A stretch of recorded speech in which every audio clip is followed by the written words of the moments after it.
Hello అందరికీ welcome back to my channel Chit Chat with Lucky. ఈరోజు మన video ఏంటంటే 1 ఇయర్ టు 3 ఇయర్స్ పిల్లలు వాళ్ళ మదర్స్కి బాగా యూస్ఫుల్ అయ్యే వీడియో అని చెప్పొచ్చు. ఇదేనండి ఉగ్గు ప్రిపరేషన్ అనమాట, లేదా హోమ్ మేడ్ సెర్లాక్ అయినా అనొచ్చు. దట్టు చాలా తక్కువ ఇంగ్రీడియంట్స్తోనే. అండ్ ఇంకొక థింగ్ ఏంటో తెలుసా, ఇది మనం ఏమీ కుక్ చేయని అవసరం కూడా లేదు. మీరు ఎక్కడికైనా ట్రావెల్ చేస్తే ఈజీగా క్యారీ చేయొచ్చు అనమాట. ఇంకా లేట్ చేయకుండా రెసిపీలోకి వెళ్ళిపోదామా.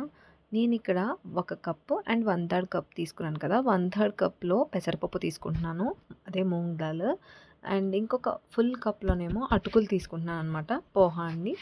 1 కప్పు అటుకులకి 1/3 కప్పు పెసరపప్పు అనేది సరిపోతుంది. ఇక్కడ మనం పెసరపప్పునే ఎందుకు ప్రిఫర్ చేసామంటే అది హైలీ న్యూట్రిషియస్, అలానే డైజెషన్ త్వరగా అయిపోతుంది.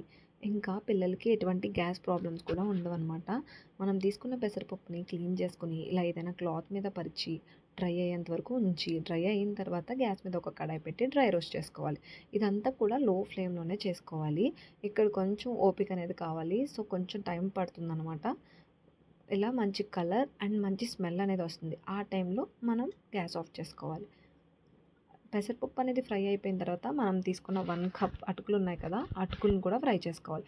ఈ అటుకులు అనేవి మరీ ఎక్కువగా ఫ్రై అవనవసరం లేదు, జస్ట్ కొంచెం క్రిస్పీగా అయితే సరిపోతుంది. ఇక్కడ నేను చూపించాను కదా, ఇలా ఈ స్టేజ్ వచ్చేంత వరకు ఫ్రై అయితే సరిపోతుంది. ఇది కూడా దింపేసుకుని ఇందులోనే కొన్ని డ్రై ఫ్రూట్స్, మీకు ఇష్టమైన డ్రై ఫ్రూట్స్ అనేవి యాడ్ చేసుకోవచ్చు. నేనైతే జీడిపప్పు, బాదం అవి యాడ్ చేసుకున్నాను. దీంతో పాటు డైజెషన్ కోసమని నేను కొంచెం జీలకర్ర, అలానే స్పైసీ లెవెల్ కోసం 4 మిరియాలను యాడ్ చేసుకున్నాను. ఇది పూర్తిగా ఆప్షనల్ అండి. ఇలానే మనం తీసుకున్న ఇంగ్రీడియంట్స్ అన్నీ ఫ్రై అయిపోయాక ఏదైనా ప్లేట్ లేదా ట్రేలోకి తీసుకోండి, ఎందుకంటే అవి పూర్తిగా చల్లారాలి. పూర్తిగా చల్లారిన తర్వాత మనం మిక్సీ పట్టుకుందాం. నేను ఇక్కడ ఫస్ట్ పెసరపప్పు అనేది మిక్సీ పట్టుకుంటున్నాను, ఎందుకంటే అటుకులు అనేవి ఈజీగా మెత్తగా అయిపోతాయండి. సో ఫస్ట్ పెసరపప్పుని మెత్తగా అయిన తర్వాత అటుకులను యాడ్ చేసుకుందాం. పెసరపప్పు ఇలా మెత్తగా అయ్యేంత వరకు మిక్సీ పట్టుకోవాలి. ఇక్కడ నేను చూపిస్తున్నాను కదా, ఇలా రావాలన్నమాట. ఈ స్టేజ్ వచ్చేంత వరకు మిక్సీ పట్టుకున్న తర్వాత అటుకులు, అలానే డ్రై ఫ్రూట్స్ ఉన్నాయి కదా, అవి యాడ్ చేసుకోండి. అవి కూడా యాడ్ చేసుకుని బాగా మెత్తగా అయ్యేంత వరకు మిక్సీ పట్టుకోవాలి. అంతేనండి, ఉగ్గు రెడీ అయిపోయింది. చాలా సింపుల్ కదా. అండ్ దట్టు మనం ఇందులో ఎటువంటి ప్రిజర్వేటివ్స్ యూజ్ చేయలేదు కాబట్టి పిల్లలకి చాలా మంచిది. మనం బయట దొరికే సెర్లాక్స్లో ఏంటంటే వాళ్ళు ప్రిజర్వేటివ్స్ అనేవి వాడతారు, అది పిల్లల హెల్త్కి అసలు మంచిది కాదండి. సో మోస్ట్లీ అవాయిడ్ చేయండి.